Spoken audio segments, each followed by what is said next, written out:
이제 메타버스가 어떻게 구성되어 있는지 세부적인 구성 요소를 좀 우리가 살펴봐야 될 텐데요.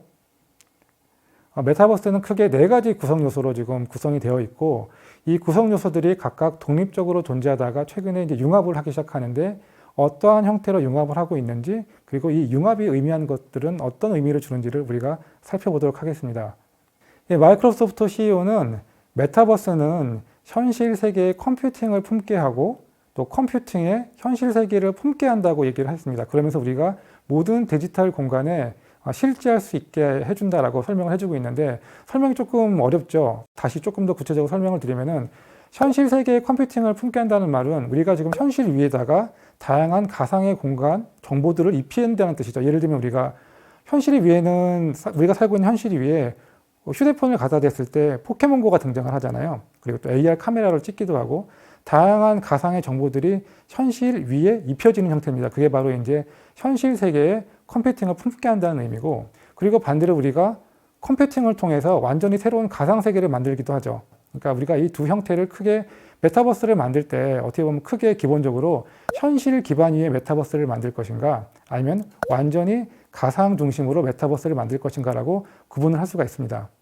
이러한 형태의 논의들, 그러니까 우리가 메타버스를 구성하는 네 가지 형태의 요소들이 있는데, 이미 2000년대 초반에 세컨 라이프라고 하는 메타버스 서비스가 등장을 하면서 당시에 메타버스가 굉장히 크게 주목을 받았고, 메타버스가 어떻게 구성이 되어 있는지를 많은 사람들이 연구를 했었습니다. 이러한 방식들이 이제 크게 제가 조금 전에 설명드렸던 마이크로소프트 CEO는 크게 우리가 어그멘테이션을 할 것인가, 그러니까 현실 위에다가 정보를 입히는 방식으로 메타버스를 만들 것인가, 아니면 시뮬레이션, 가상 공간으로 직접 들어가서 가상 공간을 새롭게 만들어서 메타버스를 만들 것인가, 크게 두 축으로 구분이 되고, 그리고 우리가 주변에 있는 환경 정보를 중심으로, 제 주변들에 많은 환경들이 있잖아요. 이런 환경을 중심으로 메타버스를 만들 것인가, 아니면은 사람 같은 아이덴티티를 가진 어떤 주체들을 중심으로 메타버스를 만들 것인가에 따라서 크게 네 가지 요소로 구분이 된다라고 설명을 하고 있습니다. 가장 기본적인 형태가 현실 위에 외부 정보들을 입힌 형태가 포켓몬고죠. 우리가 조금 전에 제가 설명드렸던 것처럼 휴대폰을 갖다 댔을 때 우리가 다양한 환경 위에서 포켓몬고가 등장을 하게 되잖아요. 그래서 우리가 게임도 하게 되고 다양한 활동들을 또 하게 되는 거죠. 두 번째는 우리가 현실 위에서 제가 스마트워치를 차고 운동을 한다라고 한번 가정해 봤을 때, 저는 현실 위에서 뛰고 있지만 그 정보가 가상 위에 전부 다 기록이 되고 그 정보가 또 분석이 되기도 하죠. 그러한 형태의 서비스들을 라이프 로깅 서비스라고 또 정의를 했고, 우리가 가상 공간을 만들 때 완전히 현실과 똑같은 미러월드, 그런 형태의 가상 공간을 만들 수 있겠죠. 그리고 현실에는 전혀 없는 새로운 공간도 만들 수 있습니다. 그것도 이제 버추얼 월드라고 해서 크게 네 가지 형태들로 메타버스가 구성이 되어 있다라고 얘기가 되고 있습니다. 과거에는 이 각각의 요소들이 독립적인 서비스 형태를 가지면서 이제 발전을 했거든요. 하지만 이제 시간이 지나면서 이러한 경계들이 이제 사라져가기 시작합니다. 기술의 발전으로 인해서 저 경계를 채우는 다양한 서비스들이 등장을 하게 되는 거죠. 그리고 이 네 가지 유형들이 각각 독립적으로 존재를 하다가 어떤 서비스들은 한 가지, 어떤 서비스들은 저 네 가지 요소들의 두 가지 혹은 세 가지, 네 가지가 결합돼 가면서 서비스를 하게 됩니다. 그러한 형태 중에 하나로 제가 몇 가지 예시를 좀 들어드리겠습니다. 보이시는 그림이 이제 파도처럼 보이시는데, 실제 영상을 보시면요, 우리가 현실 위에 저 지금 파도가 보이시잖아요. 근데 저 파도가 지금 마치 수족관에서 지금 실제로 물이 출렁이고 있는 게 아니고 3D 그래픽스로 시뮬레이션 된 파도입니다, 저게.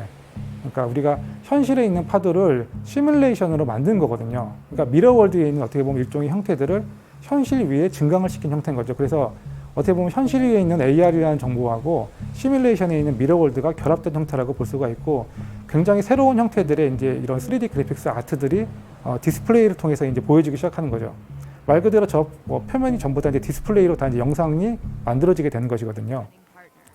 두 번째는 우리가 이제 과거의 라이프 로깅 서비스와 그 AR 글래스, AR 서비스가 어떻게 융합이 되는지를 제가 좀 보여드리겠습니다.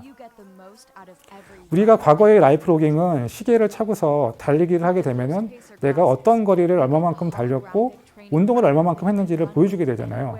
하지만 이제 스마트워치와 함께 AR 글래스를 쓰게 되면은 우리가 완전히 새로운 형태의 서비스들을 할 수가 있습니다. 보시는 것처럼 우리가 러닝을 할 때 혼자 뛰게 되면 굉장히 힘들잖아요. 재미도 없고. 그래서 우리가 이제 같이 뛰는 동료가 있으면 굉장히 즐겁게 또 운동을 할 수가 있죠. 네, 그렇게 실제 사람 말고 우리가 저 고스트 페이스라는 서비스에서는 AR 글래스를 쓰고 가상의 러너를 만들 수가 있습니다. 그래서 가상의 러너를 설정을 해서 저 러너의 스피드도 우리가 또 조절을 할 수가 있거든요. 그럼 내가 원하는 운동의 파트너들을 만드는 거죠, 이렇게. 요즘은 우리가 과거의 라이프 로깅 서비스는 독립된 형태였는데 이제는 AR 글래스라는 서비스와 결합이 되면서 융합이 되고 있죠. 그러니까 그 경계가 지금 사라지고 있는 형태들입니다. 그래서 우리가 굉장히 다양한 형태들이 등장을 하고 있고 지금 제페토 같은 경우에는 그 서비스를 면면히 보게 되면은 이러한 형태들이 다 포함이 되어 있습니다. 우리가 제페토에 로그인을 하게 되면은 AR 카메라로 아바타와 함께 실물 위에서 사진을 찍을 수도 있고 촬영을 할 수도 있죠. 증강현실 기능들이 이미 포함이 되어 있고 그리고 제페토 안에 한강 같은 미러월드도 있습니다. 현실을 똑같이 복제해서 만들어 놓은 미러월드라는 공간도 있고 제페토는 그 자체로 이미 버추얼 월드이기도 하죠. 그리고 제가 제페토에서 생활하는 모든 행동들은 그리고 생활하는 기록들이 전부 다 라이프 로그 데이터로 다 기록이 되거든요. 그러면 이 제페토라는 서비스 하나에는 이 네 가지 요소들이 다 지금 결합이 되어 있는 형태입니다. 그래서 우리가 어떤 메타버스를 만든다고 할 때 고정관념을 가질 필요가 전혀 없습니다.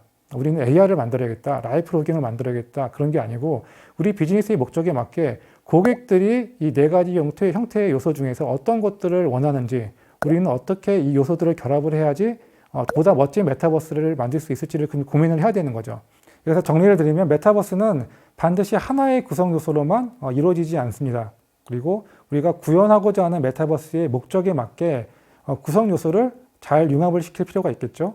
그리고 메타버스의 구성 요소와 굉장히 많은 기기들, 예를 들면 디스플레이, 글래스 등 다양한 사물 기기들과 함께 새롭게 융합하는 방안들을 고려해 볼 필요가 있습니다. 이러한 모든 요소들을 고려해서 우리가 비즈니스 전략을 세워야겠죠.